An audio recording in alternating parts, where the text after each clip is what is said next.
Hi, greetings. It's me, Dr. Paul Gerhardt, and today I want to talk about another selling topic that is probably one of the most important things that you're going to learn. And I probably say this for every video, but it really is true. Each of these things that I share with you is absolutely important, and if you forget any one of these, it may be wise for you to come back and really think about how to apply some of the concepts that I talk about in this video series. Today I want to talk about building long-term relationships. You know, one of the reasons why a lot of companies have advertising is to win back customers that they've lost. And ultimately, if you think about, if you owned your own business and you had a customer that was loyal to you and all you had to do was build and maintain that long-term partnership, you'd have that consistent revenue coming in, and then you can focus your time and energies on building relationships with other customers. And before you know it, you've got a ton of customers that are loyal to you because you're applying these concepts. So stay tuned as we talk about how to build long-term partnerships, and we'll talk about some subtle concepts and terms along the way that you really should know and think about. So, how important really is it to serve customers after a sale? Well, obviously it's really important. If you want to maintain a customer no matter what level of the organization that you're in, if you think about customers as people who are partners with you, you want to probably maintain those relationships. There's a lot of techniques for handling complaints, because sometimes people don't always get what they think they need to get, or things just don't work out the way that they do. And so you have to understand the different stages in partnerships. Essentially, there's kind of an awareness of the product or service, and then there's an exploration process that happens. And in this exploration process, there is set expectations, you're monitoring order processing, you're ensuring that proper initial use of the product or service that you're selling, there's follow-up with the customer, and you're making personal visits, you're handling any complaints that they have, you are the face of your company if you're in sales, and then you achieve customer satisfaction. And that's where you want to keep it the whole time. I mean, never give a customer a reason to go and look for a business with someone else. You want them to be completely satisfied. That's always the goal. So expansion is ideal. So once you have a satisfied customer, get them to regenerate orders. You know, maybe get an upgraded product or service, you know, or buy the whole line of products and cross-sell products. Obtain commitments, secure complete commitment from both companies, you know, you've got an agreement, and then manage any change. So pretty easy. So those essentially are the stages of partnership: awareness, exploration, expansion, and completion. And where you don't want it to go to is the dissolution stage, you know, and that there will always be limited relationships. That often comes from salespeople failing to monitor and maintain relationships. So don't be complacent. So let's talk about exploration. You set the right expectations, you monitor the order processing, there'll be electronic data exchange where there's automatic placement of orders by having one computer talk to another computer, so customers are getting what they need. You need to make sure that that's working properly, and then you ensure the proper use of the product or service. So sometimes training is absolutely important, and then coming back and making sure that everything's working the way it should be working. So following things up is important. Here's what you do in a follow-up. You call to thank the customer and check whether or not the product is working properly. If it's not working properly, get it to work properly so they are happy and satisfied. But that follow-up is so important, and a genuine thank you is important. Stay in touch to monitor changing needs. So things in organizations are always changing, and so if you want to be loyal to your customer because you want them to be loyal to you, you need to make sure that you're monitoring those changes. So make personal visits. That really is the most productive way. Be present, you know, remind them of the value that you're providing by being there. Telephones are efficient, and sometimes people are so busy and they just prefer a quick telephone call. Email or the general real mail is a good way to make sure that your presence is being known. Probably least effective, but some people are busy and prefer email or regular mail. So be aware of what those needs are, and if you could do all three of those, probably even better. Create a high functional relationship. Sometimes customers will be unsatisfied. A good salesperson helps keep customers happy by helping them understand what their product or service does and what it doesn't. So clarifying these things and helping people understand the value, if you remember from previous videos, is so important. But you can't always please everybody all the time, and so people will have complaints. And so do your best to handle complaints in a respectful way. It really is absolutely critical to maintain goodwill. Customers can be disappointed for any of the following things: when a product performs poorly, when a product is being used improperly, maybe they don't know how to use it right, and that can take training, or when the terms of the sales contract weren't met. And so contracts really help clarify expectations. So when things aren't working well, it is your job to make sure that they are. You have to keep people completely satisfied. If they're complaining, that is an opportunity to fix things and make things right. Personal visits are probably the most effective, and so you got to schedule time to be with your customers and encourage buyers to state their grievance. How are things working? Can you tell me more about that? How can I help make this right? And I'd like to do this to make this right. Does that sound like that would make it right for you? So here are some basic steps to respond to customer complaint. 1, encourage buyers to tell their story. Really show that you're listening and hearing exactly what's going on. You've got to be present in the moment. 2, determine the facts. Really listen to what the facts are in their stories, and then after they've spoken and they've shared things and you've reiterated back what you've heard, offer a solution. And then follow through on that action. If you're offering a solution, they say, yeah, that sounds good, then make sure that you follow through and make it a priority. Be a person of honor and give them a reason to like you again, or like your product or service again. So sometimes people will just be absolutely rude, or they're irate, and it's just part of human interaction, and sometimes people just practice being rude, and that's all right. Everybody has the right to be who they are. So here are 6 steps for you to consider, 6 things for you to consider when handling a rude or irate customers.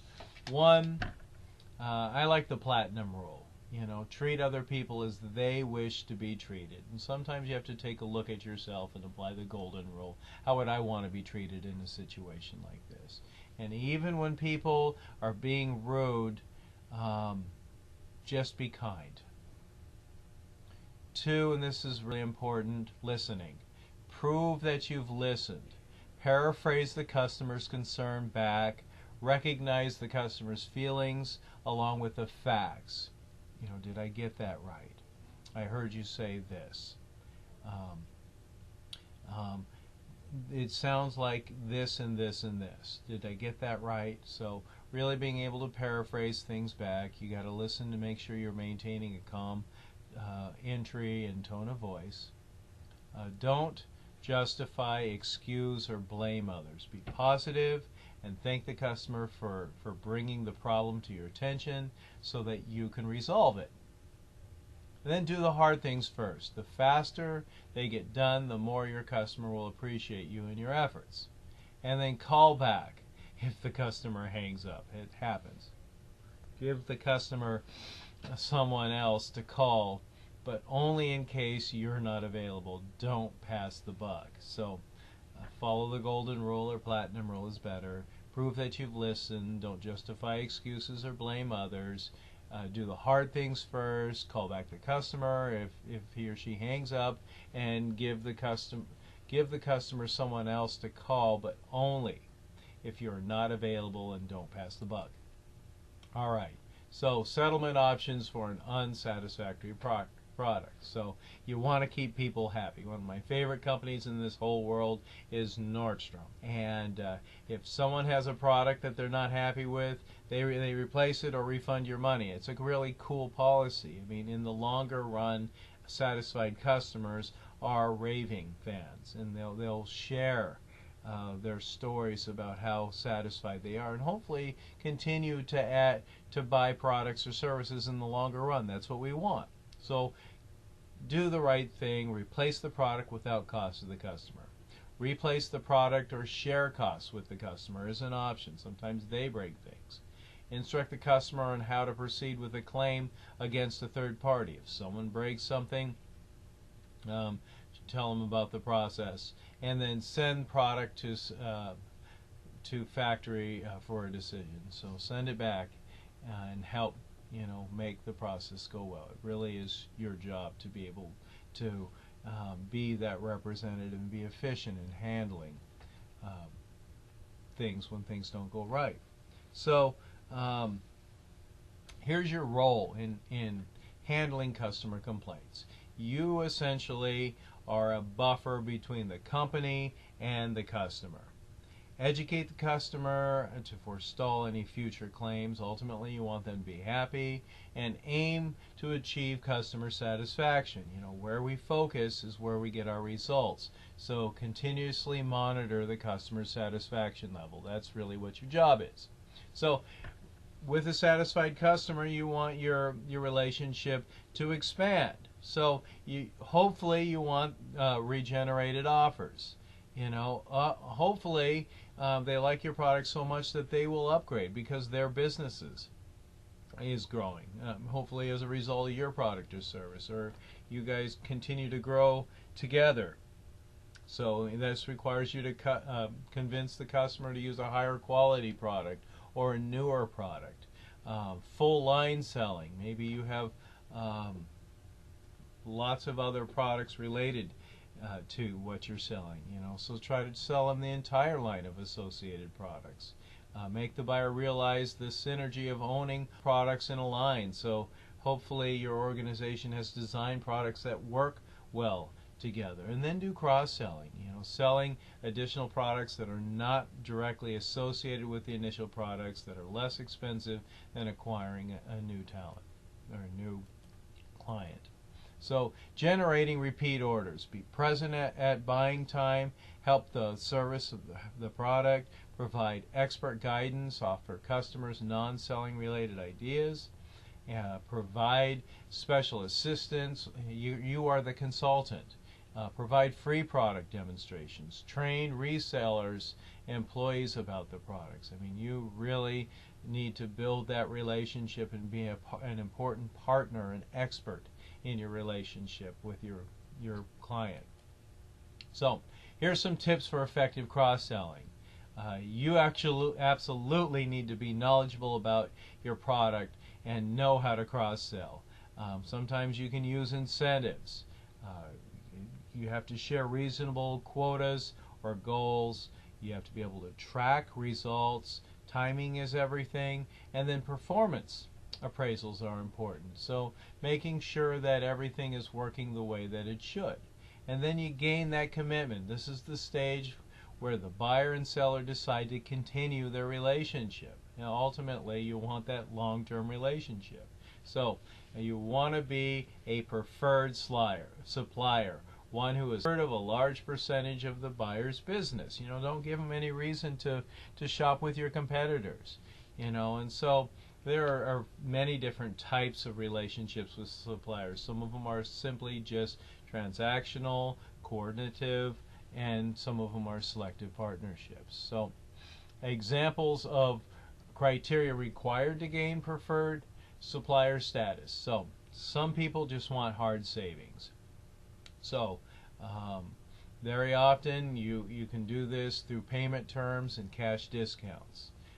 You can improve their process, the cycle time reductions, shorter order and delivery cycles, vendor inventory management, quality and innovation, supply chain management, optimum packaging that reduces shipping costs.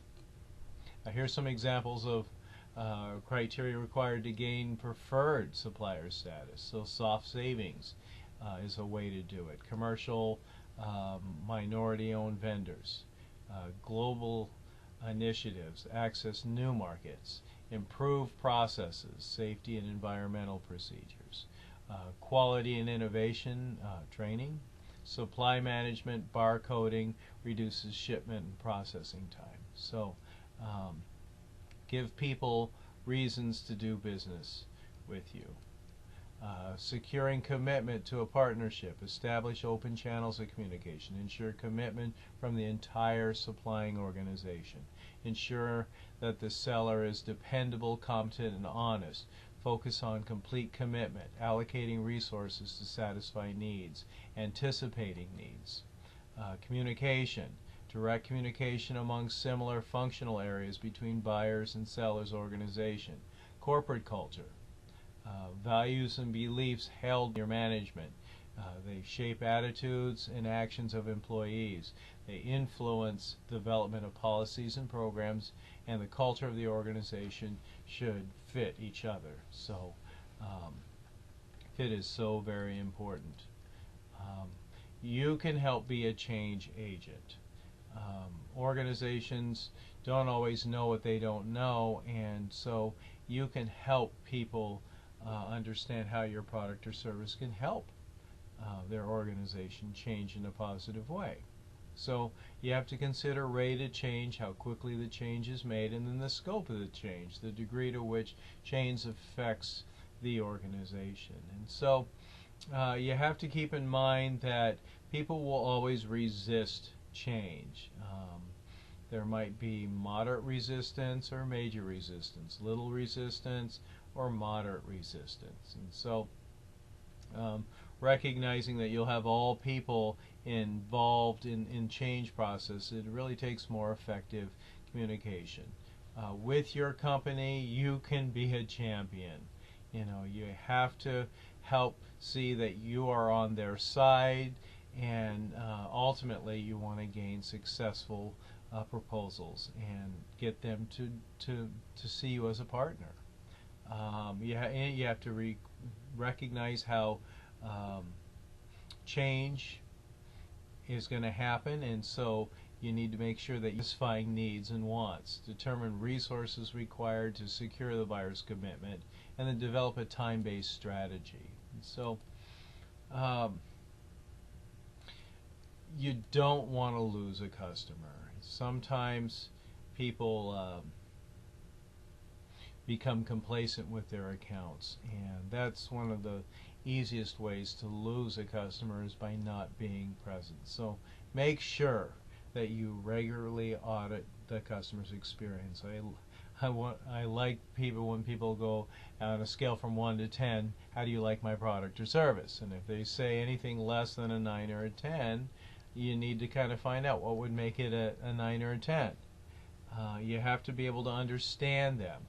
Keeping good records of promises made is absolutely important. Follow up on customers' requests and deliveries promptly. Ensure paperwork is done accurately and in a timely way, and constantly try to improvise to be ahead of the competition. Sometimes conflict will arise, and there may be probable causes, like there could be conflicting policies within the customer's organization or conflict between parts of the organization. Here's some steps to avoid for destroying trust. And trust is the glue of all relationships. Give a clear product description. Help people understand what the product is and what it isn't, what it does and what it doesn't do. Define who has authority for both the customer and selling organization, and recognize that complaints as the beginning of major conflict. You don't want to have major conflict. You want to resolve complaints and bring people back into a solid relation. So if there is conflict, and it can destroy relationships. So you have to deal with it in a respectful way. Observe and acknowledge. Take responsibilities of actions, gain support, obtain better perspective by looking at the experience in a larger context. You don't always know what you don't know, but it is your job to handle the situation in a mature, respectful way, shifting focus and assigning blame to a problem. You know, where you focus your energy, that's where you get your results. Get things fixed, implement that solution, and ultimately, as you get things resolved, you just let go of the situation and then move on. So ultimately, you want to have a long-term relationship with your customers. It's up to you to figure out how to navigate that, but being present, being available, helping people understand the value. Hopefully you're cross-selling and you're helping them navigate change, and that you're getting your products to integrate, and they continue to be happy, satisfied customers, and you've given them no reason to look anywhere else and do business with your competition. So I've given you a lot to think about, and I appreciate your time for watching this 20-minute video. I hope you've taken something away and I've brought you some value. I hope that you also have a great day, because only you get to choose how you feel about it. I'm Dr.